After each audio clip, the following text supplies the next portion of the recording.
Bienvenidos a este nuevo acto del Foro de Empresa Familiar del Club Cámara. Es un foro que crea la Cámara de Comercio de Madrid con Fundación Numa, con el compromiso de apoyar el crecimiento y sostenibilidad de todas las empresas, especialmente de las familiares, con independencia de su tamaño y del sector al que se dediquen. Es un foro creado para empresarios familiares con el objeto de ser un lugar de encuentro, ¿no? Un sitio donde intercambiar experiencias y en ocasiones preocupaciones, donde compartir conocimiento, donde compartir y formarnos, ¿no? A través del aprendizaje y las experiencias de empresas que vienen a compartir, como en esta ocasión, y ahora presentaremos a nuestros invitados, que vienen a compartir sus experiencias y sus vivencias, ¿no? Solo unas pequeñas guías para el seguimiento del evento. Este evento va a ser grabado. Os ruego que apaguéis las cámaras. Van a ser silenciados los micrófonos para que no haya ruido de fondo, que a veces es un poco incómodo, molesto. De todas formas, veréis que hay un asistente nombrado como preguntas, a través del cual podéis formular cualquier pregunta que después trasladaremos a nuestros invitados o a cualquiera de nosotros para comentarlo y profundizar en cualquier duda, idea, etcétera. Y poco más. Voy a dar paso a Alberto Brito, que va a hacer la presentación e introducción del foro. Alberto, cuando quieras. Muchas gracias, Javier. Bueno, lo primero, agradecer al Club Cámara, a Elena, a Miriam y a todo su equipo el apoyo. Y agradecer también a Carlos y a Juan y a todo el equipo de la Fundación Numa por el magnífico trabajo que ha llevado donde estamos hoy. Quiero pediros disculpas lo primero porque José Ramón no puede unirse a este webinar como hubiera sido su deseo, pero es que recientemente ha dado positivo en COVID. A ver, él está fuera de peligro, no está mal, está en casa, pero los que ya lo habéis pasado o los que ya lo hemos pasado, pues sabemos que tarda en recuperarse, ¿no? Yo intentaré estar hoy a su. Bueno, hoy vamos a hablar de crecimiento en las empresas familiares. Vale, no descubro nada nuevo si digo que son momentos complicados, ¿vale? Pero si algo caracteriza a las familias empresarias es la capacidad para afrontar retos y su capacidad para superarlos. A ver, ¿por qué tenemos que crecer? Que es el tema de hoy. Bueno, nosotros no creemos en este refrán, que parece que es un axioma, que es un refrán del siglo XVIII, ese que conocéis, de padre bodeguero, hijo millonario, nieto pordiosero, o eso que flota en el ambiente que dice que solo el pequeño porcentaje de las empresas llega a la tercera generación, porque nosotros no creemos eso. Es evidente que todos los estudios que hemos hecho, y luego os indicaré alguno, una de las claves es el crecimiento, ¿vale? ¿Por qué? Porque los negocios de la familia son la palanca de bienestar propia, son su propia palanca de bienestar. Y por eso los negocios de la familia tienen que crecer, porque normalmente la familia tiene que crecer más rápidamente de lo que crecen los negocios. Lo primero es conocer nuestra realidad. Vale. Nosotros hemos diferenciado, como veis en esta filmina, 3 ejes de complejidad. El primero es el entorno, que como ya dijo Heráclito hace 2500 años, en Turquía lo único permanente es el cambio. El segundo de eje de complejidad es la familia. Bueno, pues todos conocéis a qué ha estado sometida la familia en el entorno en estos, poner 50, 100 años. Guerras, divorcios. Yo recuerdo que la mujer en España, hasta el año, no me acuerdo si 75, quizá algún abogado me lo va a corregir, no podía tener una cuenta corriente propia. Todo eso afecta a las relaciones de la familia con el negocio.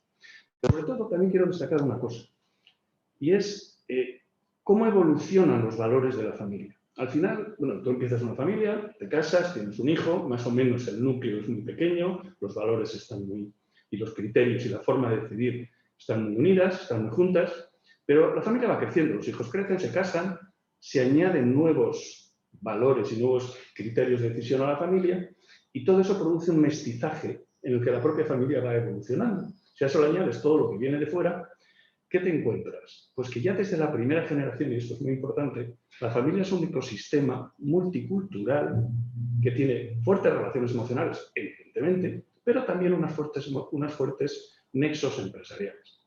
Y el tercer eje de complejidad es el patrimonio.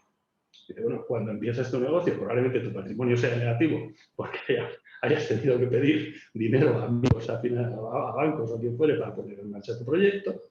Pero con el tiempo, si las cosas te van bien, pues vas generando una pequeña hucha y unos pequeños ahorros. Que lo normal es que trates de, pues todo el mundo dice, voy a comprar un piso para mis hijos. Bueno, en el fondo, ¿qué es lo que estás haciendo? Diversificar los riesgos.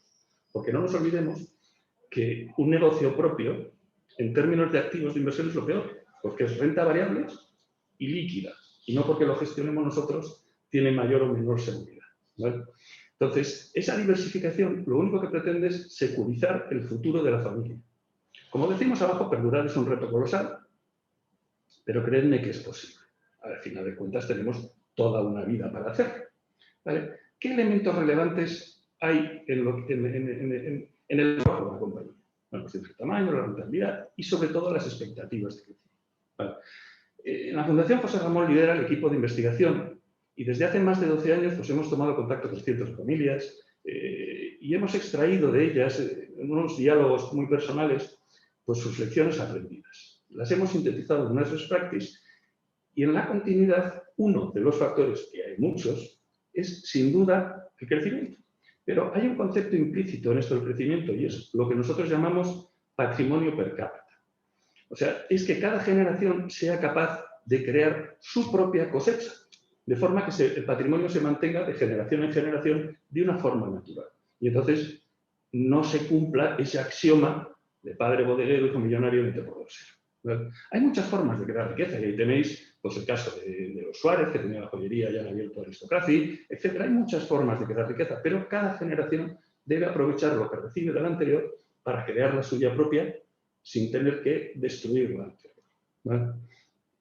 Entonces, aquí, como hemos visto antes, el crecimiento impulsa el valor de la empresa, evidente, y la diversificación minimiza los riesgos para asegurar la continuidad de todo ese sustento familiar.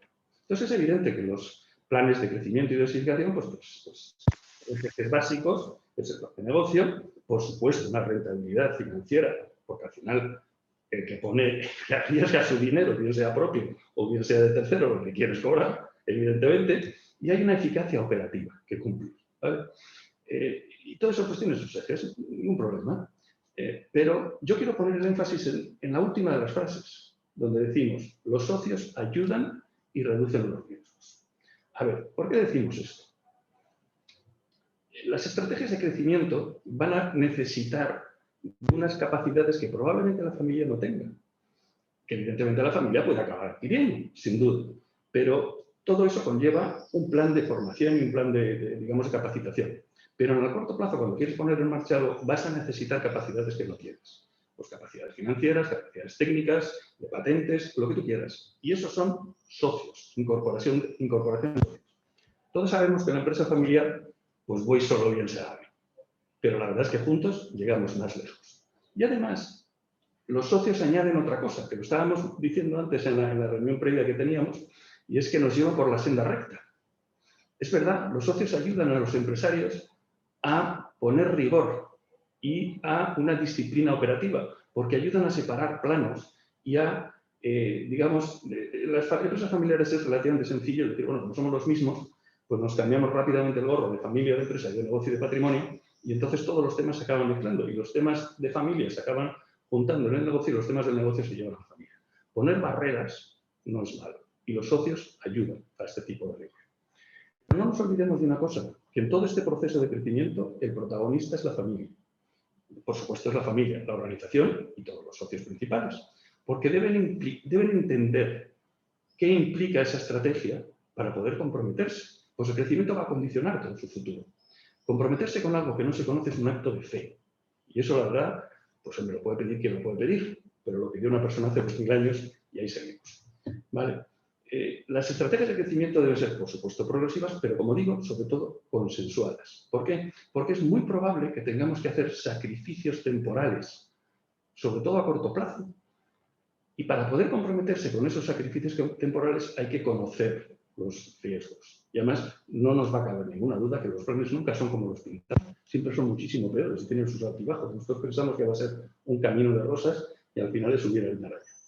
Todo esto que tiene de síntesis, algo muy sencillo, que es alinear intereses entre personas y colectivos, es decir, comunicación. A ver, estrategias de crecimiento, conocéis, esta matriz es del 57, o sea, ya los conocéis. Todo parte por una optimización. El primer paso es optimizar los resultados. Yo recuerdo que en el automóvil, yo he trabajado con José Ramón 25 años, ya, como me dice algunos, soy parte del mobiliario. ¿no? Que es un activo, el mobiliario es parte del activo, ¿no? Lo cual entiendo que es algo positivo. Pero cuando conseguíamos un pedido, y en el automóvil cuando te dan un pedido, te lo dan durante 8 años para todo lo que es el proceso de producción, el tiempo que dura la producción de ese coche, el día siguiente a conseguir el pedido, aparte de fabricar, había un equipo especial que se dedicaba a mejorar los procesos operativos porque teníamos pactados una serie de condiciones de mejora. Bajábamos un X% todos los años. Esa mejora de procesos operativos es el primero de los pasos para generar free cash flow. Y luego decidir, pues bueno, pues internacionalización, innovación, bueno, podéis decidir cualquiera de las alternativas. Pero, y esas son conocidas, son alternativas de crecimiento orgánico, propias del negocio. Perfecto. Pero quiero llamar la atención en lo último que decimos en esta filmina, que es a través de las operaciones corporativas. Evidentemente, el crecimiento orgánico, en la situación en donde estamos, pues puede tener su cierta dificultad. Puedes encontrar una idea muy buena, decir, bueno, yo tengo un amigo que tiene un hotel en las Canarias y dice, bueno, de repente, claro, cierran el turismo, ingresos al cero. No es al 30% menos o al 70%, ingresos cero. Bueno, se le ocurre cambiar el uso y decir, bueno, yo ahora soy un destino de teletrabajo. Oye, pues vinieron todos los países del norte de Europa, acercándose al Polo Norte, que hacía un frío espectacular, a trabajar allí. Dice, es más barato, tengo buen sol, ¿me dan bien de comer? Dice, ¿qué quiero? Si es que me cuesta menos vivir en este hotel que vivir en casa, y como es todo teletrabajo, ningún problema. Bueno, pues consiguió capear. Perfecto, te puede ocurrir esa idea, ¿vale? Pero lo normal es que el crecimiento orgánico sea difícil, sea complejo en mercados maduros muy saturados.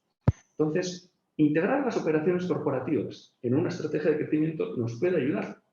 Y cuando digo operaciones corporativas me refiero a todo. Puedes buscar un socio temporal, un socio que te dé tecnología, un socio que te dé mercados, un socio que aporte una patente y un producto, un socio financiero, permanente o temporal. Aquí tenéis el caso de la familia Cordón, que conocéis más crisis que de la noche a la mañana desaparezca el líder, el patriarca, pues no lo hay. Bueno, la familia tuvo que tomar las riendas de todo el negocio y se apoyó en un private equity que puso, digamos, orden y les ayudó a establecer los procesos operativos y ahí conocéis cómo ha acabado tanto las clínicas como Previasa. ¿Que el private equity ha ganado? Pues claro, pero es que todos han ganado en ese proceso. Ha sido positivo para todos, ¿no? Luego yo no destacaría, no quitaría de la cabeza las operaciones corporativas como parte del resto. Como síntesis, 2 minutos. ¿Nosotros cómo vemos la empresa? La empresa la vemos como un sistema de cooperación entre la familia, los accionistas, los socios, la organización y los stakeholders. Porque la empresa evidentemente es el dueño, no habrá ninguna duda. Pero también es de los trabajadores que están ahí. También esa empresa depende de los principales proveedores, de los proveedores que dan las materias primas más importantes o los procesos más importantes. También es de tus clientes. También del que te aporta la financiación para hacerla. Cuando todo eso es la empresa, el reto está en alinear los intereses, pero ya no estamos solos, somos un ecosistema, que es el que representamos a la izquierda. Entonces, las estrategias de crecimiento y diversificación sin duda van a demandar inversiones, sin duda, cuando necesitaremos un socio que nos los aporte.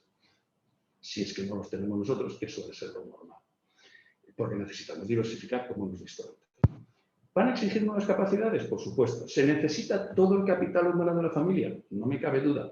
Pero muy probablemente necesites otras que no tienes en el acto. ¿Van a suponer unos cambios relevantes? Porque es un cambio de vida, por supuesto. ¿Y eso qué va a generar? Incertidumbre. Y la única, digamos, algo que compensa la incertidumbre es la comunicación y la transparencia. Entonces, todo ese equipo, sobre todo la familia y la organización, debe conocer y asumir esos objetivos. Debe conocer los riesgos que suponen y conllevan, ¿vale? Y los sacrificios que van a tener que asumir, sobre todo a corto plazo y durante la fase de implementación. Pero es algo inherente a la empresa familiar. La vocación general de las empresas familiares y de la familia inspira las estrategias y las decisiones en los negocios. Y el compromiso que es capaz de adquirir la familia es clave para determinar su futuro. Para nosotros, todo empieza y culmina en la familia, ¿vale? Y por último, bueno, ya conocéis vosotros que todos los procesos de diversificación conllevan riesgos. Todo es parte de los riesgos y las crisis, son parte de nuestra vida empresarial. Sabemos que nosotros, en este proceso, nosotros podemos ser nuestros peores enemigos. Y solo quiero compartir con vosotros una última reflexión. Porque no crecer no es una opción. A fin de cuentas es su negocio, su patrimonio, es su familia, es su decisión. Y como digo, no crecer no es una opción.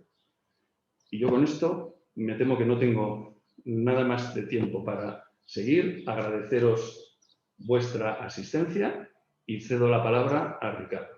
Muchas gracias. Bueno. Casi, por favor, quitar la trasera esta y así nos vemos todos los ponentes. Perfecto. Bueno, buenos días. Soy Ricardo Molina y voy a tener el placer de moderar esta mesa o este panel de expertos, ¿no? El foro, por definición, es un foro, es decir, un sitio donde se reúne gente con intereses parecidos, con opiniones diferentes, con puntos de vista complementarios. Hoy tenemos la suerte de disponer con nosotros pues a Luis Rodríguez Ovejero, que es el presidente del grupo SATEC, a Luis Javier Ríos Calvo, que es miembro del Consejo de Administración del Grupo Calvo y es bisnieto, nieto, hijo, hermano y actualmente trabaja en el Grupo Calvo, y con Cristina Mateo Reizábal, que es la jefa de desarrollo de negocio de Banco de Empresas de Ibercaja. Bueno, sus currículum abreviados en 4 líneas los tenéis en el programa, con lo cual, pues como no disponemos de mucho tiempo y seguro que es más interesante lo que nos van a decir que yo cuente mal su currículum, pues vamos a pasar ya a las preguntas, ¿no? Y yo lo que quería es pues mantener con ellos un diálogo y por supuesto invitar a todos los que estáis asistiendo a este webinar, que hagáis preguntas y que deis vuestras opiniones, porque esto es un foro. Entonces, empezamos, claro, lógicamente en una situación como la que estamos, pues hay que hablar un poquito de la crisis actual, ¿no? Y cómo una crisis como la actual pues afecta o no afecta a los propósitos y los planes y las estrategias de crecimiento de las empresas. Entonces, empezando, por ejemplo, con Luis Rodríguez Ovejero, pues Luis, ¿cómo te ha afectado la crisis esta desde el punto de vista de vuestros planes de crecimiento, de vuestra diversificación en distintos países? ¿Es una ventaja, es un inconveniente? ¿Os cambia el plan?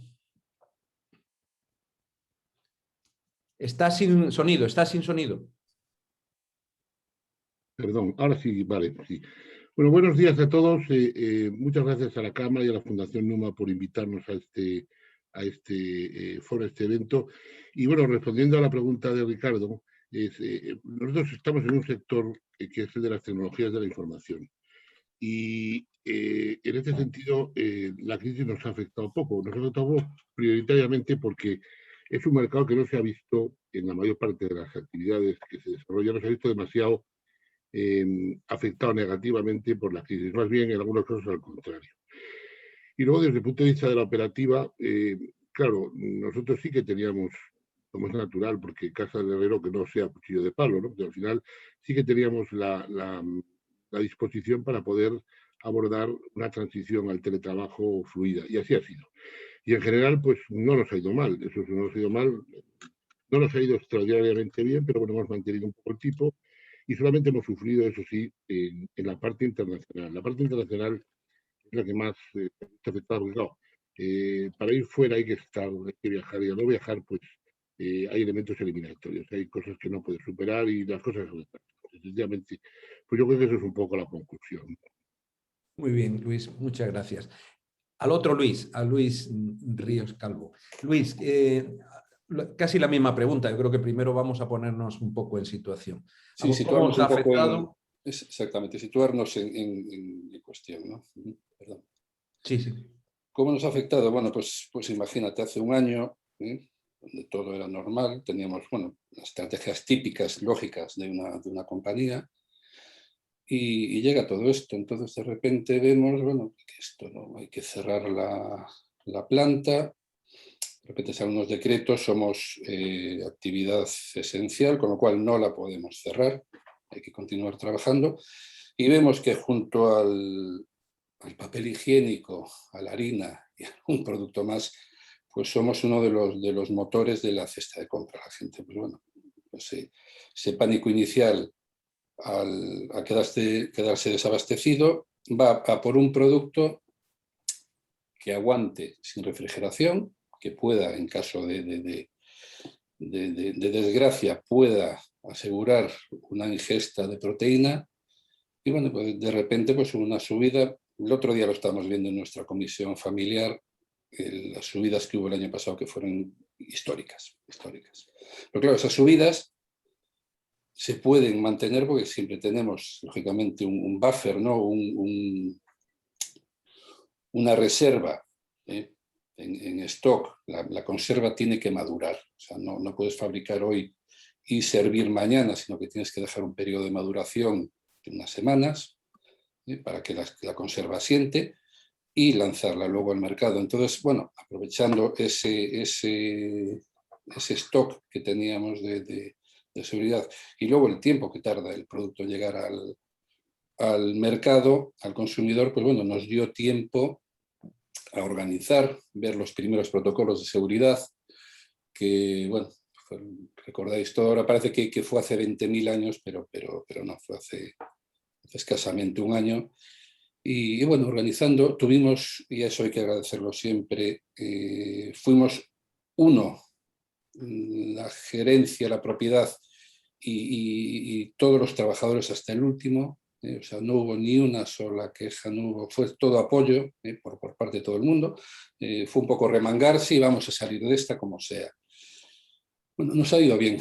O sea, realmente hemos puesto a prueba la capacidad de producción y todo esto, además, en medio de un proceso que llevaba 4 o 5 años en marcha, que era el lanzamiento de un nuevo envase que revolucionaba un poco todo lo que ahora estáis viendo. Si veis la televisión, estamos en plena campaña de lanzamiento. Un envase que no solamente revolucionaba el sector, porque por primera vez el producto no hay que meter un tenedor para sacar el atún o lo que haya dentro de la lata, sino que el producto, la pastilla, cae sola, pero esto obligó a hacer un cambio completo de la planta de producción. O sea, fue un cambio mucho más importante del que pensamos al principio. Y bueno, pues nos pilló con todo eso. Afortunadamente llevamos ya 3 años o 4 años de tensión por esto, con lo cual un poquito más de tensión tampoco pasó nada. Bueno, fue yo creo que una experiencia muy útil. Afortunadamente hemos salido bien, seguimos trabajando sin ningún problema. Se ha aumentado, eso es buena noticia en este momento, el número de puestos de trabajo. Se han creado turnos de fin de semana que antes no había, turnos de noche.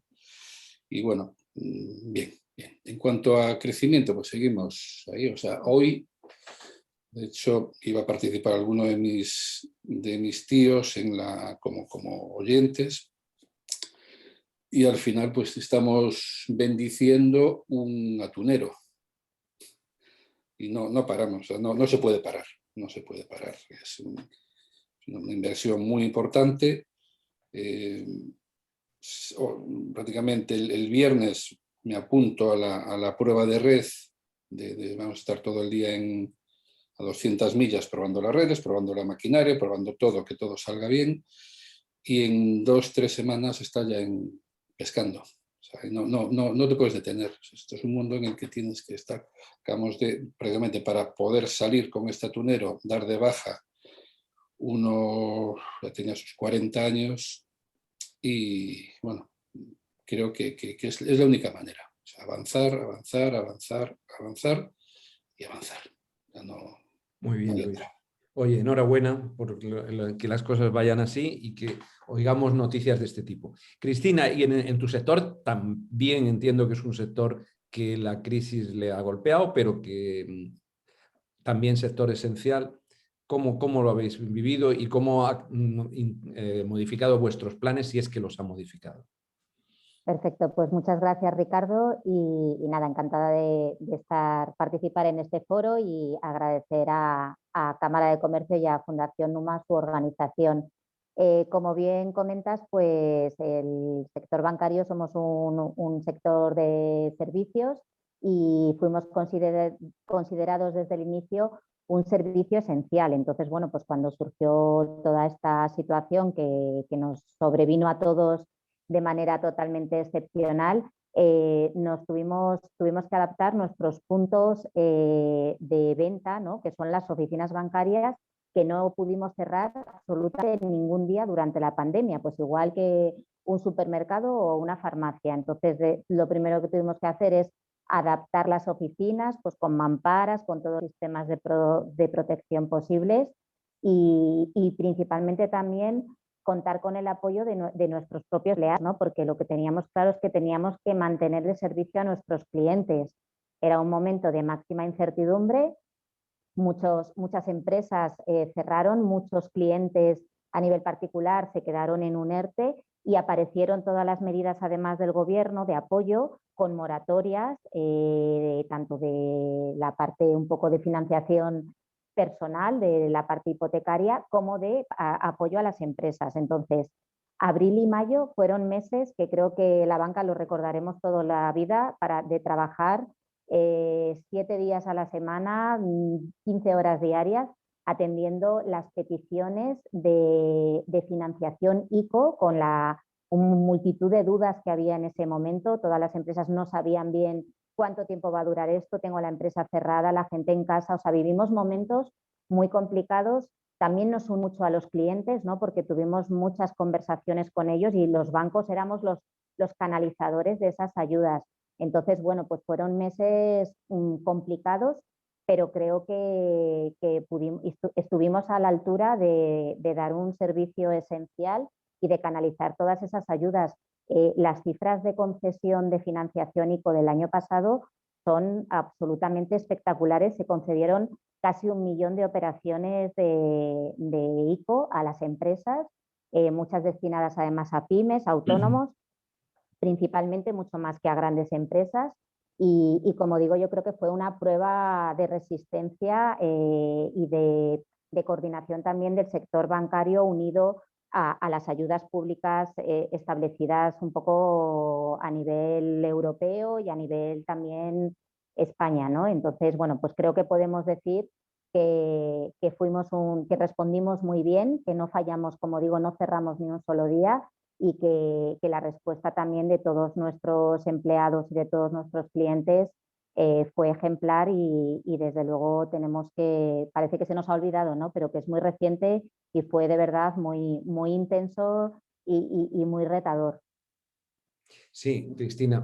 Sí, efectivamente. Yo recuerdo por estas fechas de hace un año y precisamente con Javier Pollán comentar el trabajo que también desde la Cámara se hacía ayudando a resolviendo dudas, ¿no? Porque efectivamente esto ha sido, dentro de todo lo malo que tiene esta crisis, que es mucho, una de las cosas buenas, ¿no? Yo creo que hay 2 cosas buenas. Una, lo que ha sido el testimonio que nos ha dado Luis Rodríguez Ovejero y Luis Ríos, de que en mitad de todo esto hay oportunidades, y la otra es la solidaridad y la manera como la gente ha trabajado ayudando pues, en todo lo que ha podido, y ha habido muchos casos. Y aparte de estas imágenes más o menos buenistas, es que es verdad. O sea, es que es verdad que ha habido ayudas muy importantes de las entidades financieras, pero de entidades como la Cámara y otras que han ayudado pues, a los empresarios en una situación muy complicada y eso es muy, muy de agradecer. Entonces, yo creo que ha quedado muy claro, lo habéis dicho todos, que las empresas tienen que hacer su plan de crecimiento, lo ha dicho Alberto.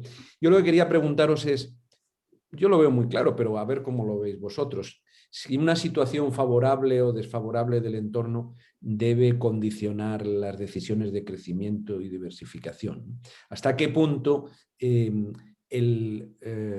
vamos a decir, el corto plazo afecta al largo, sobre todo en entidades como son las empresas familiares y las familias empresarias que están enfocadas al largo plazo.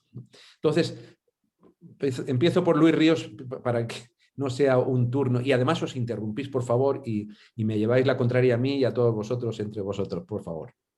Luis Ríos. Bien, creo que una de las habilidades de la familia o del empresario o de la familia empresaria tiene que ser ver el corto plazo cómo puede afectar a largo, ¿no? O sea, cada día está recibiendo un montón de inputs, de noticias, que son pequeños datos, y todo eso, gracias también a nuestros amigos de las tecnologías de la información, el poder procesar todo eso, poder luego tener unos resultados en papel, y te puedes, yo creo que, anticipar, y ver ese cambio que el corto plazo puede crear a largo. Por ejemplo, voy a poner un ejemplo, porque yo lo tengo en la cabeza, pero creo que con un ejemplo va a ser más sencillo. Por ejemplo, nuestro caso en Brasil. Estamos ahora, llevamos ya 20 años aproximadamente en Brasil. Comenzamos de segundos en el mercado, ahora somos líderes desde hace ya años, y de repente pues ha habido un cambio de tendencia que en 4 o 5 años, pues lo que es la distribución tradicional ha mudado a una distribución de lo que se llama aquí el cash and carry, ¿no? O sea, de superficies donde la gente va a comprar cantidades. O sea, ya no va a comprar una lata, sino que compra cajas, donde compra el minorista, pues van las familias ya a comprar. Y eso al principio lo veíamos como una tendencia, pero empezamos a analizarlo y vimos que eso es algo que iba a crecer con la crisis en la que está actualmente sumido Brasil, y hubo que actuar ahí. Hubo que actuar, o sea, hubo que tomar decisiones sabiendo que es un cambio que en los próximos años nos va a afectar. Entonces hay que tener esa habilidad, que no siempre se tiene, evidentemente, de saber cuándo el corto plazo va a afectar, o cuando una tendencia va a quedarse con nosotros. Por ejemplo, ahora el teletrabajo, está claro que va a quedar con nosotros. O sea, recuerdo hace 2 años, dentro de nuestra comisión, dentro de las discusiones familiares, pues ya se planteaba el tener un día cada 15 días, o sea, cada 2 semanas, que todo el mundo pudiera trabajar desde casa al menos un día. Gente que yo, por ejemplo, estaba totalmente a favor. Creo que aparte de conciliación, es una manera también de resetear la cabeza, de trabajar de otra manera, trabajar más cómodo y rendir, y no tienes por qué trabajar menos. Es más, se ha demostrado que se trabaja igual o incluso más. Y bueno, y nos pilló todo esto del cambio, del salir de la oficina, el teletrabajo, con esta tendencia, ¿no? O sea, ya con la gente entrenada para trabajar en casa, con los sistemas informáticos apropiados y dimensionados para trabajar, con equipos informáticos que todo el mundo tenía para llevarse a casa, con lo cual fue quedarse en casa, y a los pocos minutos ya estaba todo el mundo trabajando. O sea, era imposible de anticiparse a esto, pero con este ejercicio, esta práctica, vamos a ir poquito a poco, viendo porque esto va a ser una tendencia futuro, pues bueno, pues ahí hemos acertado. Creo que eso es básicamente la gran virtud que tiene la familia, una familia, para poder anticiparse. Y Luis Rodríguez Ovejero, ¿cómo lo ves tú? Bueno, yo quizás mencionar que los tiempos son tiempos de cambio. Los tiempos siempre han sido tiempos de cambio. Quizás la diferencia de estos que ahora vivimos es que se cambian más deprisa por multitud de razones, por la tecnología, por la velocidad con que ocurren las cosas, la globalización, pero el cambio es el cambio. Y hay que distinguir entre la dificultad y la oportunidad. Yo creo que el cambio evidentemente genera dificultades o genera oportunidades, pero muchas veces en la vida, cuando se cierra una puerta, pues se abre una ventana. Yo creo que estos tiempos de mudanza son tiempos de oportunidad. Y las empresas todas tenemos una oportunidad. La cuestión es dar con ella. Yo creo que eso es una parte vital, quizá, de la estrategia a corto. Pues yo pienso que la estrategia a largo, las empresas familiares, que entiendo que en este foro la mayoría sois empresas familiares, y no todas, las empresas familiares sí que tenemos la ventaja de que podemos pensar con mucho más, digamos, sosiego en el largo plazo, porque eso es un tema estructural de la empresa familiar. La empresa familiar es una entidad que quiere vivir el futuro, que viven futuras generaciones. Entonces yo creo que por eso quisiera que dar importancia al corto, también porque el largo a lo mejor está en la genética, pero al corto sí que hay que darle un cierto impulso, y en ese sentido yo creo que ahí es donde está la parte vital de saber qué decidir ante un cambio. Pero esto lo vamos a tener siempre, en cualquier caso. Sí. Sí, sí. Cristina, y tú que además de verlo como empresaria, lo ves también como, te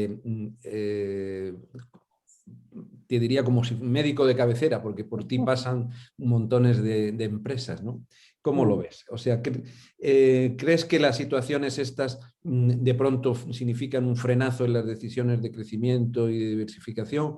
¿O crees que esto es una cosa absolutamente normal? Porque como dice Luis Rodríguez Ovejero, y como yo creo que es la verdad, es que la vida es cambio, ¿no? Pero además ahora es cambio más acelerado. Lo que ha cambiado es la velocidad del cambio, ¿no? A ver, totalmente de acuerdo con Luis, que llevamos unos años en un entorno muy cambiante, ¿no? Por toda la digitalización, la globalización, ha aumentado la velocidad de los cambios. Pero desde luego el tema de esta crisis ya no fue un cambio, es que fue de repente, de un día para otro, un mazazo. Entonces, creo que es clave la capacidad de adaptación de las empresas ante esta situación y se pueden dar diferentes escenarios. También la afección de la crisis a las empresas va por barrios y por sectores. Hay grandes diferencias en el nivel de afección de unos sectores y otros, pero de forma genérica creo que ante esta crisis las empresas pueden optar por diferentes decisiones. Una de ellas sería un poco replegarse, ¿no? Y decir, oye, mantengo la visión que yo tenía previa, la mantengo, pero lógicamente si mantengo la misma visión, probablemente tenga menos ambición futura si estoy realmente afectado. Otra opción es sobrevivir. Dices, oye, bueno, pues yo hago ajustes, no cambio la visión y probablemente lo que hago es sobrevivir, pero ¿durante cuánto tiempo, ¿no? Esa es una gran incógnita.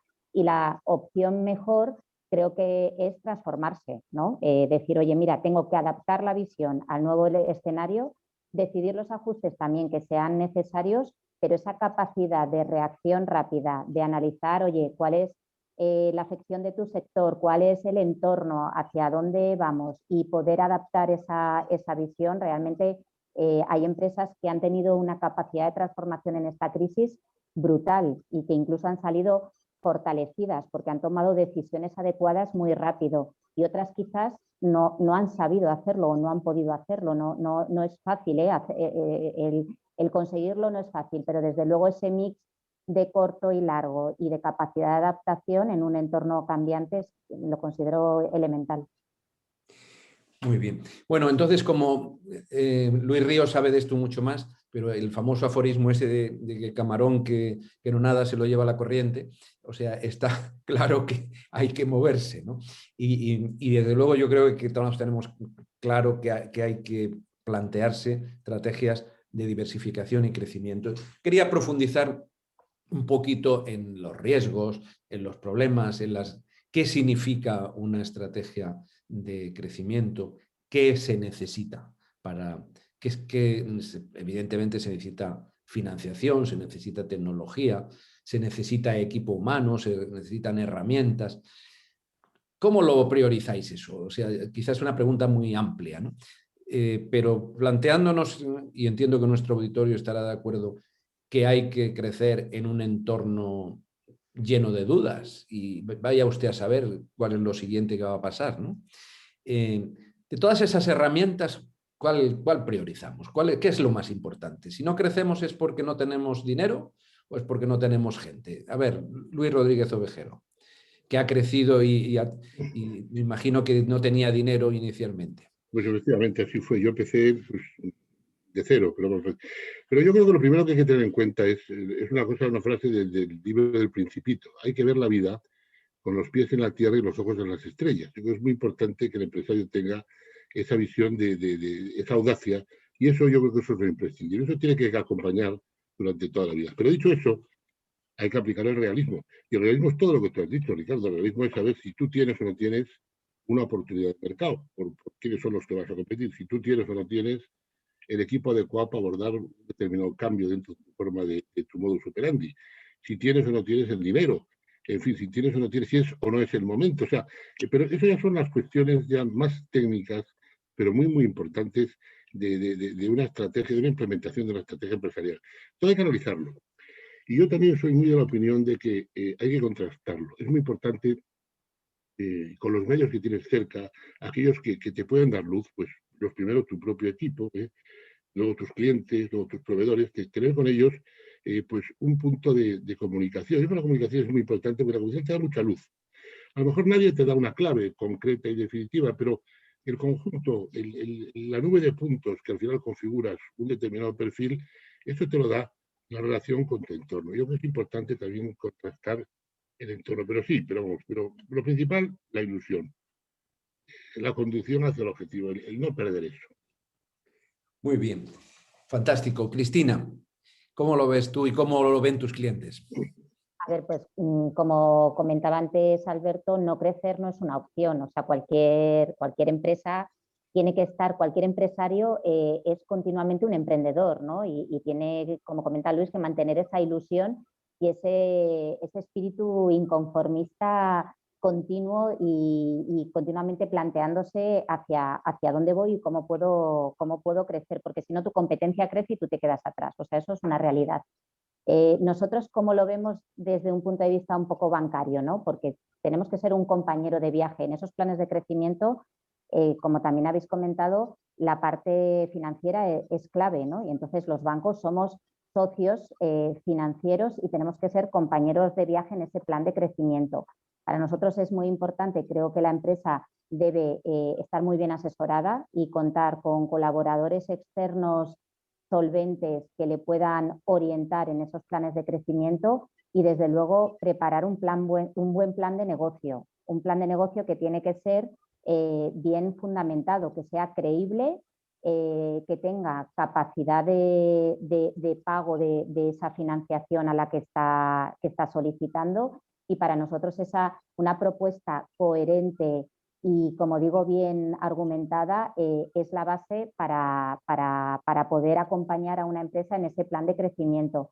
Y otra parte también muy importante que los empresarios deben tener en cuenta, que también los bancos no podemos financiar el 100% de un proyecto de crecimiento. Siempre es muy importante que haya un equilibrio y que la propia empresa haga una aportación también de recursos inicial, que esa aportación de recursos implica ya una capacidad desde el inicio y también implica una reducción del endeudamiento. A mayor aportación, lógicamente, menor apalancamiento y menor riesgo de esa operación desde un punto de vista de devolución del capital. Con lo cual, bueno, pues englobar todo esto, que haya una oportunidad de mercado que esté bien argumentada y que sea prudente y creíble y con un componente de aportación de recursos propios y ajenos equilibrado, es muy importante. Sí, yo creo que efectivamente, y lo comentábamos con vosotros cuando preparábamos esto, la capitalización de las empresas es un punto clave, ¿no?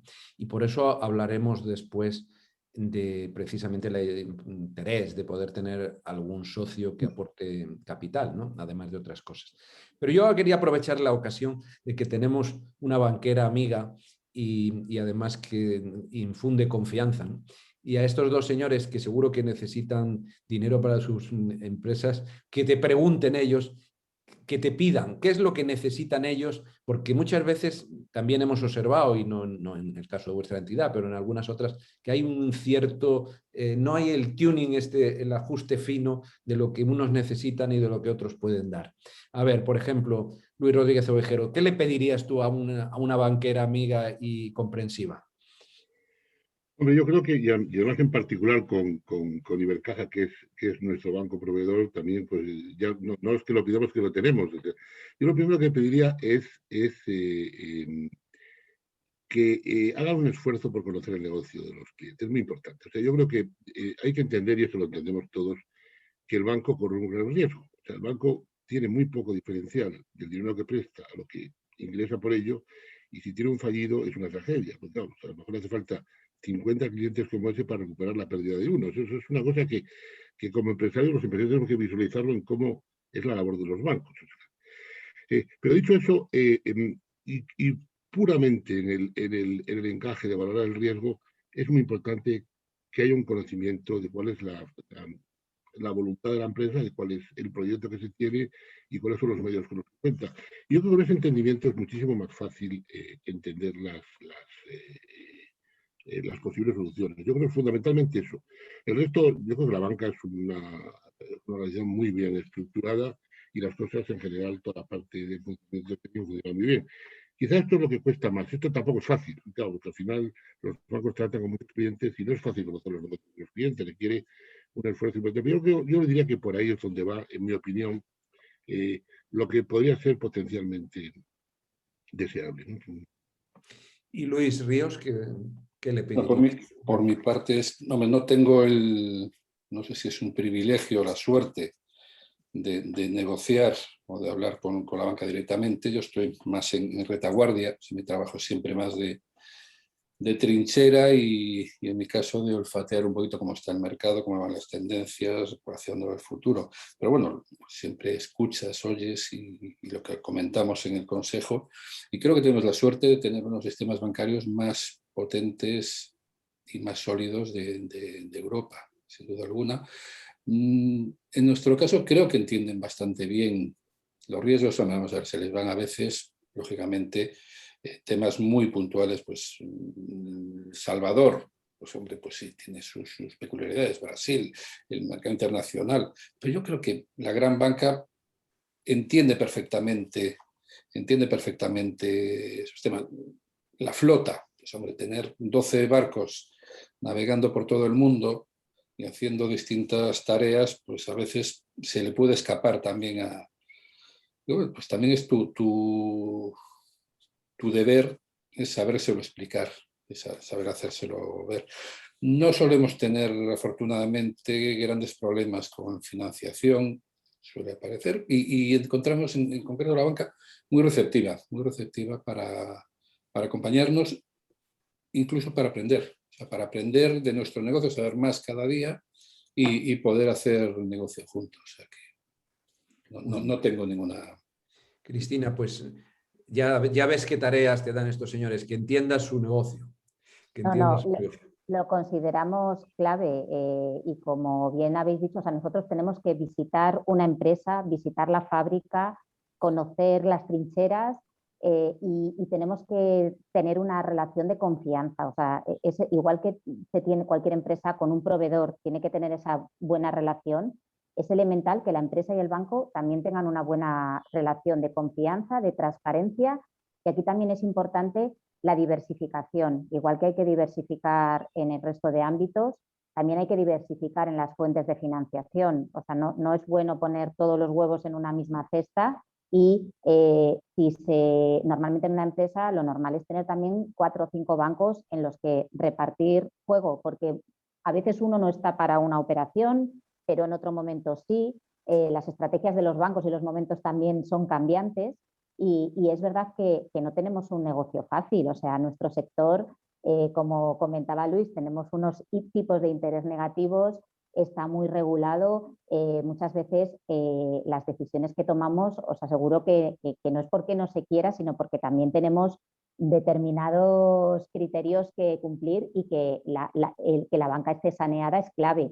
Si diéramos operaciones de una manera saltándonos los umbrales de riesgos establecidos y pusiéramos en riesgo una entidad financiera, eso sería para un país muy complicado, ¿no? Entonces tenemos que cuidar muy bien que nuestra cartera tenga un riesgo de impago que podemos asumir, no más y tampoco menos, ¿no? Lógicamente, porque tenemos que apoyar al tejido empresarial y las empresas son el motor del país. O sea, eso lo tenemos clarísimo y tenemos que acompañarlas en ese crecimiento. Muy bien. Os voy a poner ahora una especie de caso práctico y vamos a suponer que Luis Ríos Calvo, en sus análisis de los sectores y de las tendencias, pues ve una oportunidad muy clara, ¿qué diría yo? Pues en la India y ve que lo que habría que hacer, que allí hay un negocio muy evidente y va a visitar a Cristina y Cristina le dice, sí, está fenomenal, necesitas, voy a poner una cantidad que no sea muy grande para no asustar a nadie, 50 millones de euros, nosotros te vamos a poder prestar 30, pero vosotros tenéis que poner 20. No sé si es la proporción. Y entonces Luis lo plantea en el Consejo y demás, y dicen en el Consejo, es que en este momento no podemos poner 20 millones. Entonces tendríamos que buscarnos un socio de la India, un socio que, bueno, o del país X, ¿no? En definitiva, las operaciones corporativas, la necesidad de a lo mejor adquirir algo, la necesidad de tener un socio. ¿Cómo lo veis? Porque yo creo que esto, como decía antes Alberto Brito, el crecimiento orgánico, pues bueno, hay momentos que se puede y circunstancias que lo permiten, pero lo normal es que el crecimiento orgánico es difícil, ¿no? Y desde luego yo, al menos mi experiencia en mi vida nacional, fue que cuando de pronto se hacía una adquisición, las cosas iban mucho más deprisa. ¿Cómo lo veis? Luis Rodríguez Ovejero, tú que has empezado de cero y habrás tenido que vivir este camino. Pues sí, pero nosotros hemos vivido, pues como tantas otras empresas, pues todas esas circunstancias. Ricardo, hemos tenido socios, hemos comprado compañías, en fin, todo eso. Pues, al final, yo siempre digo, y lo repetíamos el otro día en la preparación de esta charla, que el mejor socio que uno obtiene es el banco. El banco es un socio, el cual tú le pides dinero, te lo presta, se lo devuelves y ahí se acabó la cuestión y no tienes más complicaciones. Un socio implica cambios muy importantes en la relación. Primero, evidentemente, cambios en las prioridades, porque el socio, evidentemente, aportando un capital, pone condiciones, cambios en la cultura, que es importantísimo. La cultura, sobre todo, tú mencionas un país como la India o cualquier otro, pues con culturas distintas. Y luego también hay otro elemento clave que es quizás más importante y es más difícil de valorar, que es la confianza. En un momento determinado, pues está el mundo lleno de socios que al final salen mal y se quiebra la confianza. Entonces, claro, todo eso es un nivel grandísimo de complicación. Y ahí yo creo que la clave para tratar con los socios es que verdaderamente sea una alternativa que merece la pena, porque claro, hay que ver el costo que te va a aportar en contrapartida, y luego que tengas los equipos capaces de lidiar con los socios. O sea, yo recuerdo un empresario que yo conozco mucho que invirtió en China, y en China le marearon. Durante 10 años le marearon porque le cambiaban los interlocutores cada año y medio. Cuando yo se ponía de acuerdo con ellos, le ponían otros nuevos. Entonces, al final, hay que valorar el desgaste del management en el tratamiento de socios, sobre todo en el negocio internacional. O sea que en eso, pues ahí hay muchos matices y cada oportunidad o cada circunstancia es diferente. Pero es algo que es, evidentemente, potencialmente interesante, pero que en principio puede ser muy complejo. Y Luis Ríos, que tiene socios en Brasil, que tiene socios, has tenido socios en América y has tenido... ¿Cómo lo ves? Realmente lo que tenemos es socios en el holding. O sea, tenemos un porcentaje de las acciones de la compañía en manos de unos socios, que también es una familia empresaria italiana, la familia Nissin, que entienden el negocio exactamente igual que nosotros. Hemos tenido la suerte de encontrar un grupo empresarial que compartía totalmente nuestra manera de ser, que nos complementamos muy bien, porque ellos, por ejemplo, todo lo que es América, ni lo habían tocado. Y ellos aprenden de nosotros, nosotros aprendemos de ellos y creo que nos va muy bien. Y nos permiten, por otra parte, estar en otra liga. Hombre, somos ya una empresa grande, somos el quinto grupo en nuestro sector, pero aún así ir de la mano de alguien que está en determinados mercados te ayuda a abrir nuevos horizontes. De todas formas, en el caso de India, por ejemplo, cuando hablabas ahora, si la intención es entrar en India, yo lo primero que haría como empresario, y si es posible, sería coger y vivir allí 2 o 3 meses. Respirar el país y ver si realmente mis ideas, mi manera de entender el negocio, mis valores, incluso mi producto, se adecua a lo que quiere el mercado indio. Muchas veces el gran error es intentar entrar en un país sin conocer al 100% o en una parte muy importante, la mentalidad. Estás vendiendo productos, estás vendiendo servicios. Creo que eso es lo primero, y nos ha pasado, nos ha pasado intentar entrar en países, Estados Unidos, no te digo más, o sea, y fuimos así, diciendo, mira, nosotros hacemos un producto maravilloso, los norteamericanos, el 80% de lo que comen es prácticamente sopa con atún, que es un atún muy diluido en agua, y vamos a arrasar. Y luego te das cuenta pues que no, que el americano si toma atún diluido en agua es porque le gusta el atún diluido en agua. O sea, no habíamos hecho ese ejercicio de humildad, de ir allí, sentarnos con ellos, preguntarle, pero a ti qué es lo que te gusta y cómo lo tomas y cómo dejas de tomarlo. Y luego también conocer la red de distribución, o sea, cómo es la distribución americana, norteamericana, que no tiene absolutamente nada que ver. De ahí aprendimos mucho. O sea, intentamos 2 veces entrar, yo creo que no volveremos, porque no, vemos que no es un mercado que merezca la pena. Pero, por ejemplo, en el caso de Brasil, entramos en Brasil, tuvimos, o sea, vamos a ver, adquirimos una empresa, pero adquirimos el 80%. Y los socios se quedaron con ese 20% restante y nos estuvieron acompañando durante, creo que fueron 2 o 3 años, y ya de una manera pactada y con su salida pactada y todo cerrado, para que tuviéramos tiempo de adaptarnos al país. O sea, entrar en un país es muy complicado, es realmente complicado, y el cambio cultural, los cambios de costumbres, de todo. Y creo que hay que ir siempre de la mano, o bien adquiriendo una empresa local, o bien teniendo un socio que conozca bien el terreno. Muy bien. Bueno, Cristina, a ti no te voy a preguntar de esto porque ya no nos quedan más que 5 minutos. Vamos a pasar dos temas que nos quedarían de los muchísimos, porque yo creo que podríamos estar 1 hora más tranquilamente. Recursos humanos. O sea, al final en todo proceso de estos de crecimiento y en todo el proceso de una empresa, las empresas son personas, ¿no? O sea, las máquinas, el dinero, pero al final el impulsor, la familia, o el impulsor, el empresario, y los ejecutores, el equipo humano. Y yo me imagino que en el mundo de la banca lo estáis viviendo, además, con una transformación extraordinaria en vuestra manera de hacer. ¿Cuál es tu opinión y un poco la de todos? O sea, para hacer el crecimiento, ¿se puede hacer crecimiento si no se tiene un equipo humano en condiciones para ese crecimiento? No, clarísimamente no. Ibercaja, contaros que tenemos más de 140 años de historia, o sea, somos una entidad con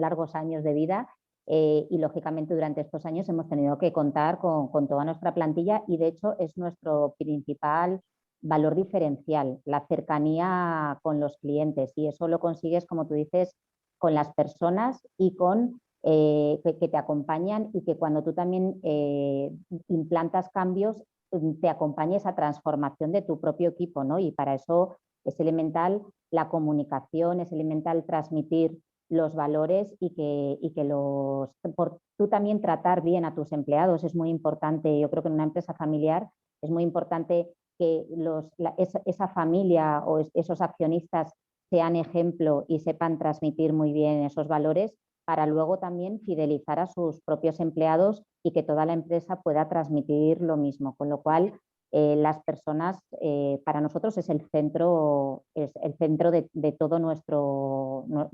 somos una empresa de servicios, no tenemos producto, con lo cual clarísimamente, si aunque diéramos financiación, si atendiéramos muy mal a un cliente, supongo que su nivel de satisfacción sería muy bajo, con lo cual es clave.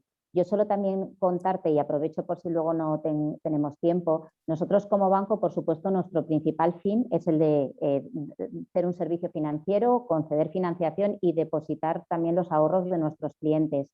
Pero desde hace 3 años también quisimos dar un giro en la parte empresarial y creamos un proyecto que se llama Ecosistema Más Empresa, que lo que pretende es ayudar a las empresas y acompañarlas precisamente en esa transformación. Entonces yo animar a todas las empresas que nos están oyendo, si quieren entrar en la web, lo que hacemos es crear eventos precisamente para ayudar a la innovación, la digitalización, la transformación cultural entre ellos, o sea, precisamente ser un compartir entre todos y poder inspirar a empresarios que tengan inquietudes por cambiar y por adaptarse a todo este nuevo entorno.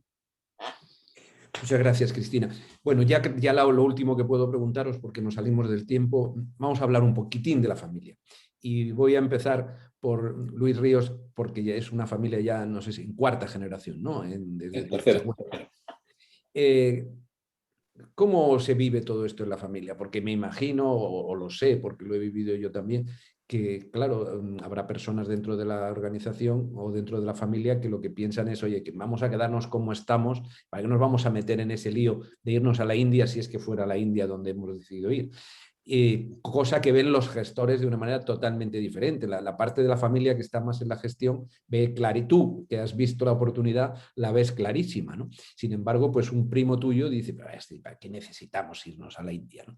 Entonces, ¿cómo se prepara la familia para un cambio? ¿Cómo se prepara la familia para este proceso?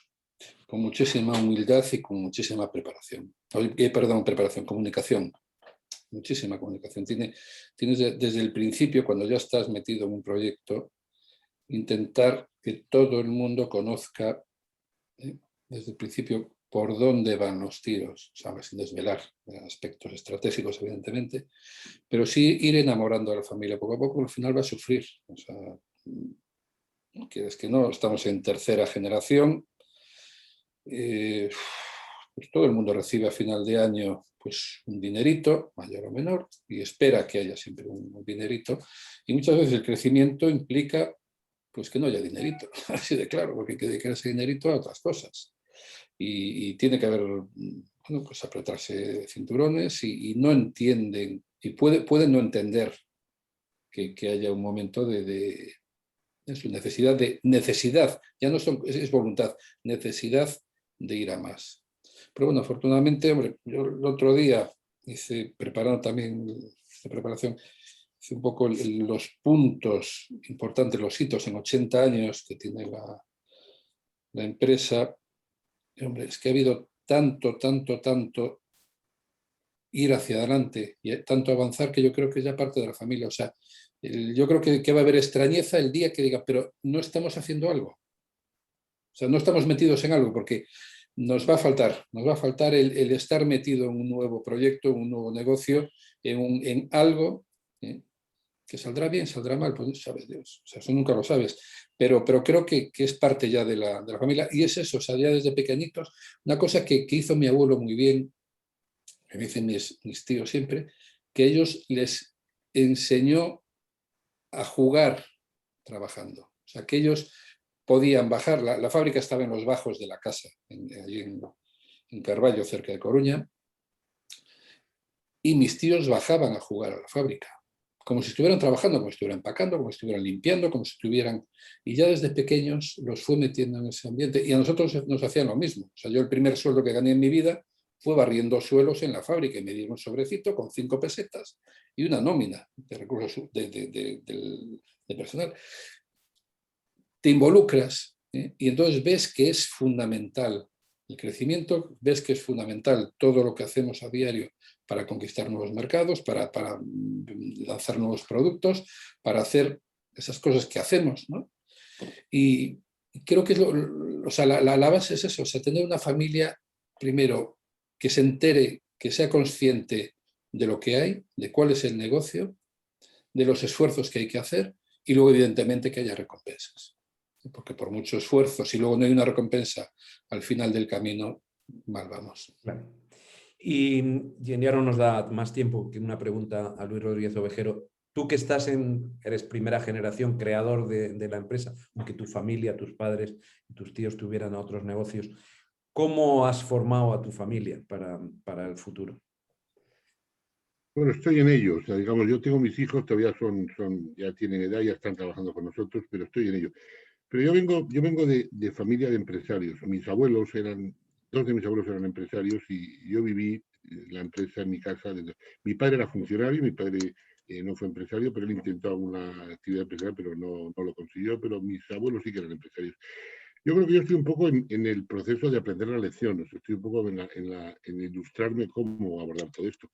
Yo creo que es muy importante, lo primero, crear, primero tiene que ser una voluntad de tus hijos el incorporarse al negocio familiar. Si no existe esa voluntad, eso no se puede forzar. Eso no se puede forzar y eso ocurre en muchísimos casos, que se dan las circunstancias que tienen otros intereses y eso uno tiene que respetar la libertad individual.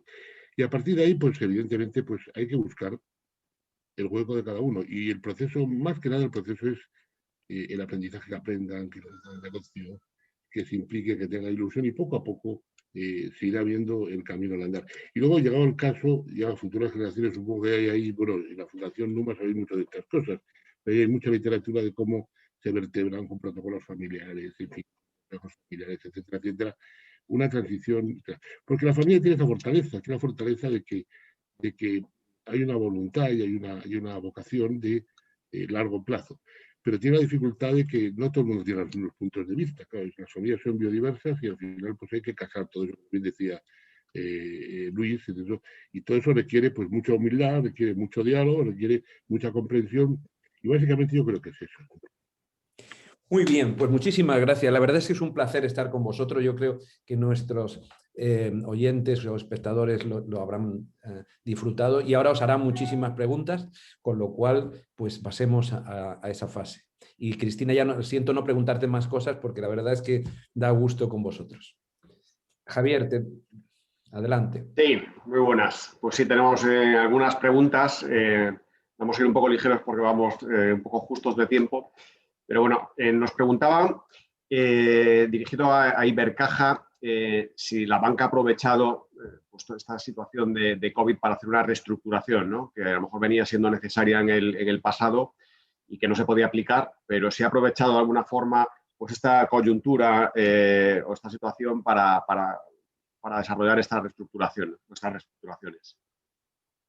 Pues nosotros diferenciamos entre empresas que estaban en una situación delicada antes de toda la crisis del COVID y las que lo han estado únicamente por una situación puntual por la crisis de COVID. Es decir, antes del mes de marzo ya se había iniciado una situación de deterioro en la situación de impagos y teníamos un incremento de la morosidad por parte y de los concursos por parte de las empresas. Entonces había empresas que sí que venían ya de una situación previa complicada y es verdad que con esta situación, bueno, pues se les ha juntado una situación con otra, ¿no? Y puede ser que algunas de ellas sí que hayamos tenido que optar por ayudarles para que puedan continuar de la mano de todas estas ayudas públicas, pero hay otras empresas que, como digo, es una crisis muy puntual, muy temporal y que en ese caso, bueno, pues estamos analizándolo como que estas empresas rápidamente,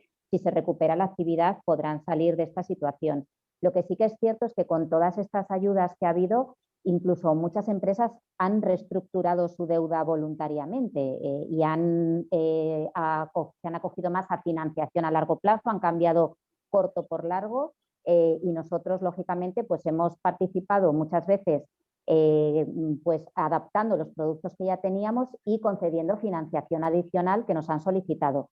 Con lo cual, hay un poco de todo, ¿vale? En parte yo creo que también es que muchas empresas han modificado su estructura financiera de balance de forma tremenda.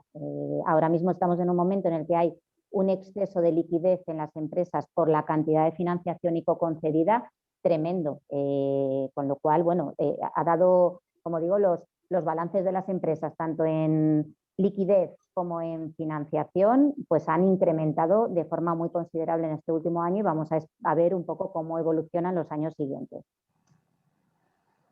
Gracias, Cristina. Nos preguntan también, hay dos perspectivas, ¿no? Una perspectiva más cortoplacista, en donde se han tomado decisiones a lo mejor de ERTEs puntuales, algún despido puntual, alguna acción de reducción de costes, y después esa extensión, ¿no? Esa crisis más duradera que bueno, pues que hace pensar que esto no es tan a corto plazo, sino que dura más seguramente de lo que inicialmente se esperaba. Y plantea un poco de forma abierta ¿cuáles serían los criterios, ¿no?, que proponéis o que creéis que hay que valorar para decidir cómo actuar y cómo gestionar esta incertidumbre, ¿no? Perdona, Javier, ¿para mí era la pregunta? Bueno, es abierta para los tres. Vale. Pues dejo a los Luises a ver si contestan. Bueno, pues quizá, hombre, yo creo que el tema, te refieres básicamente al empleo, ¿no? Al empleo, Sí, si esto va a tener alguna incidencia, una vez pasado esta crisis, que va a tener una incidencia más negativa que la actual, cuando los ERTE se convierten en despidos definitivos, etcétera. Bueno, pues no lo sé, yo creo que va a haber, una vez superada esta fase del COVID, todo el mundo apunta que va a haber una reactivación importante, porque digamos, hay mucho empuje de vivir y hay mucho empuje de hacer cosas. Y luego hay muchas ideas que se han ido, porque al final la gente no ha dejado de pensar durante esta crisis. Hay muchas ideas encima de la mesa que van a cristalizar. Evidentemente, pues habrá empresas que no lo logren, que a lo mejor pasada esta fase de los ERTES, pues, pero eso como ocurre siempre. Pero habrá otras oportunidades que van a cristalizar, pues no se sabe muy bien. Eso es muy, como antes comentaba Cristina, muy de sectores. O sea, habrá sectores que van a sufrir ahí probablemente un reflujo malo y otros que van a tener una reactivación.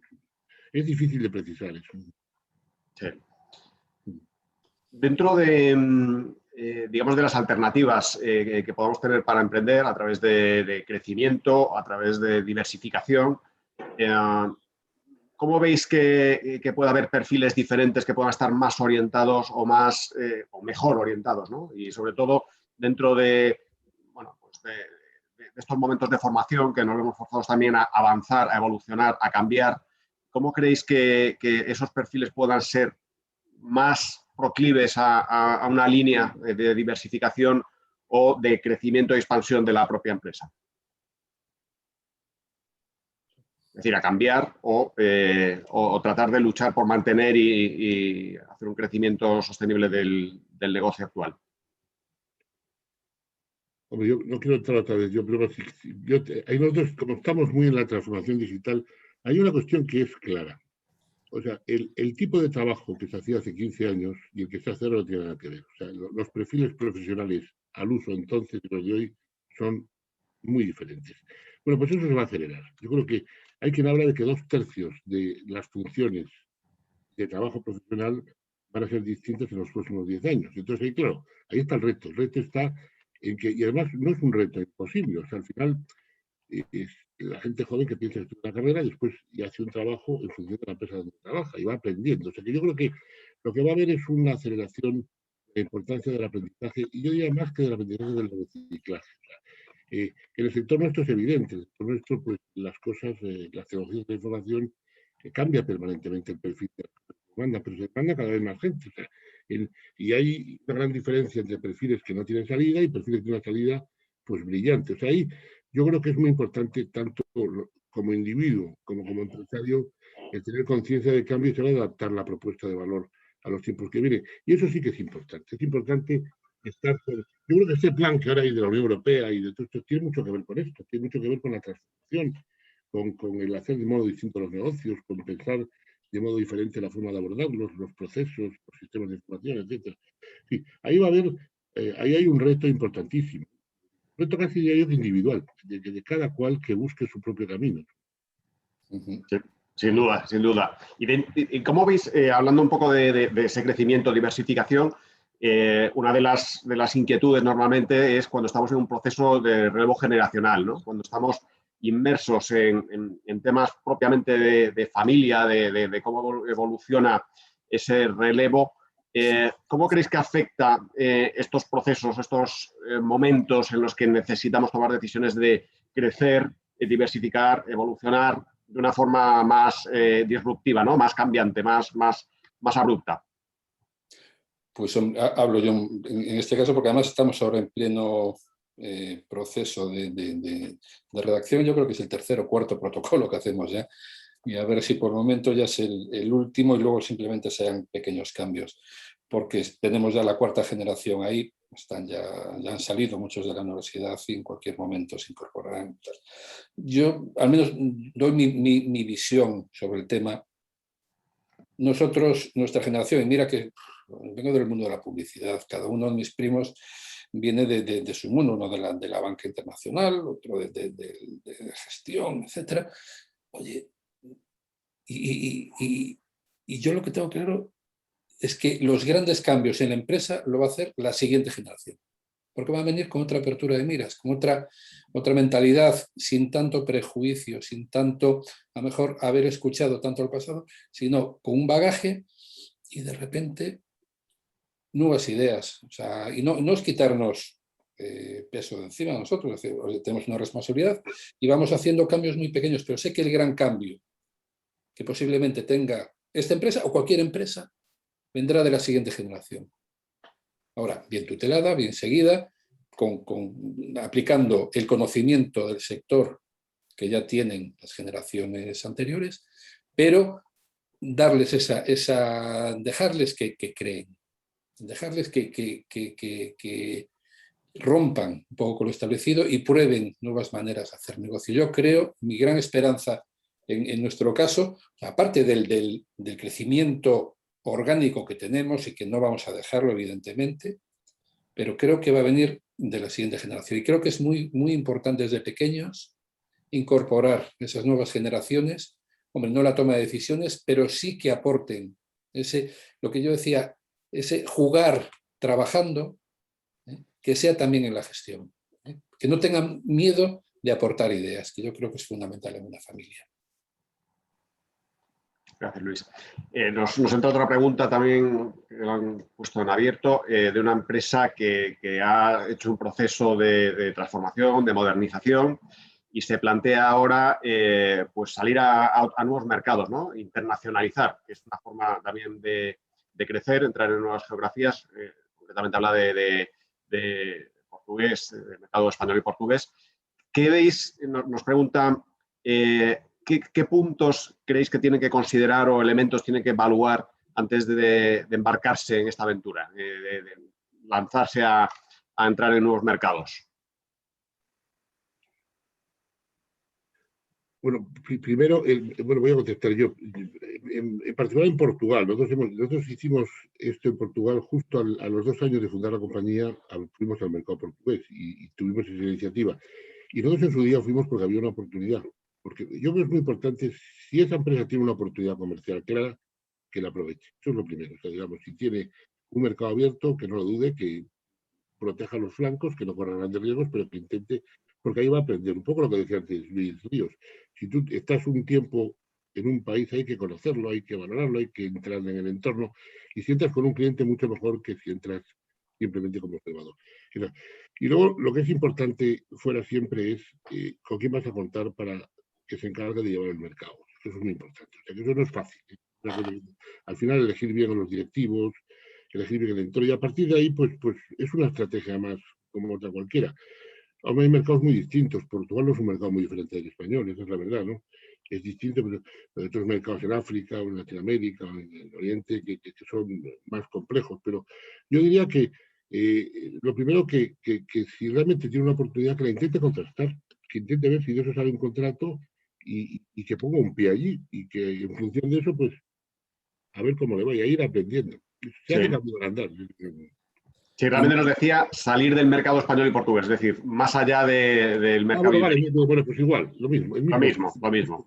Sí, aquí teníamos una pregunta también relacionada con esto y en relación un poco de lo que nos contabais antes sobre China, ¿no? El cambio permanente de interlocutor y demás. ¿Cómo, hay algún indicador, algún punto que nos pueda ayudar a identificar o minimizar ese riesgo, ¿no? de seleccionar buenos partners, buenos socios que nos ayuden a entrar en otros mercados? Creo que no. ¿Algún tip? Algo que nos permita ver. Vamos a ver, por ejemplo, vamos a hablar de China porque es un país, bueno, es un mundo aquello. Y realmente nuestra estrategia, yo creo que cambió 3 o 4 veces. Ninguna llegamos a implementarla, fue siempre, mandamos gente allí. Lo mismo, intentamos conocer el país estando allí, hablando con la gente, viendo cómo comen, cómo compran, conociendo, intentando conocer las redes de distribución, y al final descubrimos que el mejor partner era uno que precisamente, que es el Alibaba y todos los malls que tiene, todas las grandes tiendas que tiene. Y probamos con él. Bueno, habíamos hecho ya un intento y creo que seguimos con él con el Grupo Metro. Y tenemos, pero bueno, claro, la implantación es que tenemos 36 puntos de venta en China. Como es decir, pues yo que sé, que tienes 1,5 puntos aquí en España, o sea, es muy poco. Entonces, estamos notando que sí, con Alibaba notamos otra penetración, otra manera de ser, porque son locales. Y hombre, ahí vas más sobre seguro. Posiblemente no ganes tanto, porque los márgenes no van a ser los mismos, no tengas tanto control sobre tu producto, cómo lo comercializas y demás, pero sí trabajas con una tranquilidad. Y luego hay compañías españolas de consultoría que están ya estableciéndose en China, especialmente conozco una en Shanghái, y ese tipo de empresas que están ya asociadas y han adquirido empresas locales y pueden ayudar mucho, pueden ayudar muchísimo a conocer esos mercados y poder minimizar esos riesgos que tiene el salir al exterior, sobre todo en un caso, por ejemplo, el de China, que es una auténtica locura. Es un país fascinante, que va a una velocidad increíble. Creo que tenemos que aprender muchísimo de ese mercado y de esa cultura, pero hay que ir con los pies sobre seguro. Muchas gracias, Luis. Vamos a lanzar una pequeña encuesta que os vamos a pedir, por favor, que nos ayudéis a mejorar, que la respondáis para ir evolucionando en los contenidos, en el desarrollo de estos webinars, que queremos que sigan siendo de interés, que sigáis participando activamente, y es importante para nosotros pues, recoger vuestro feedback. Y dejo una última pregunta para cerrar. Bueno, pues antes hablábamos un poco de la coyuntura, de esas decisiones que tomamos a corto plazo y que se van alargando y que se convierten en decisiones que ya son a más largo plazo. Pero desde el punto de vista más general de planificación empresa familiar, es importante, ¿no?, el tener una visión a largo plazo. ¿Cómo veis vosotros o qué vista de futuro o digamos, qué marco temporal creéis que debe ser el apropiado para tener una planificación adecuada en el proceso de evolución, ¿no?, de las empresas, transición generacional, formación? O sea, ¿qué marco temporal debemos marcarnos desde la empresa familiar para tener una clara visión de hacia dónde tenemos que ir? Hombre, puedo hablar de nuestra experiencia.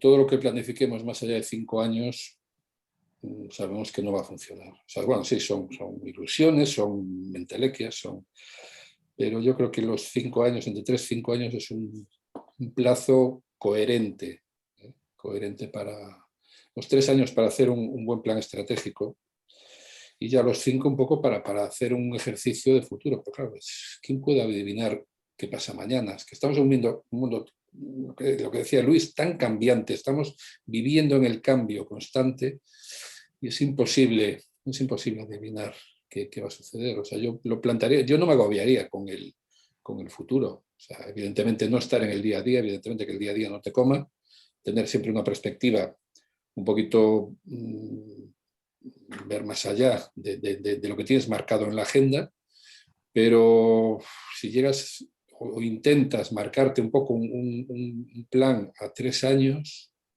yo ya me daría por satisfecho. Yo, desde un punto de vista más bancario y de análisis de proyectos, sí que a nosotros nos gusta que el plazo del plan de negocio coincida también con el plazo de la financiación, para que veamos pues, la capacidad de devolución de esa deuda en el calendario de la devolución de la financiación solicitada. Es verdad que los años muy lejanos, pues muchas veces sabemos perfectamente que son difíciles de prever, ¿no?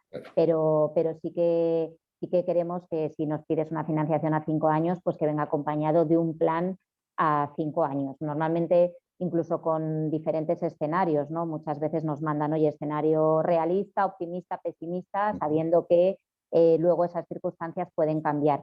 También es bueno que si luego ese plan de negocio se incumple a veces, ¿no? Porque hay circunstancias que hacen que no se puedan cumplir, contárselo al banco, aunque a mitad de año, al año siguiente, ¿no? Decir, oye, mira, lo he modificado, te mando el nuevo, hemos tenido que incluir estas previsiones.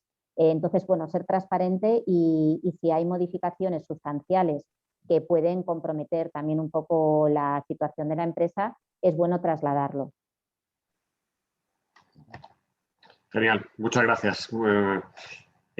Alberto, no sé si quieres añadir o destacar alguno de los puntos que se han mencionado ya para cerrar.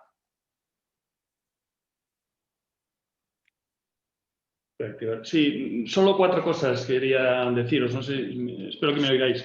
Sí.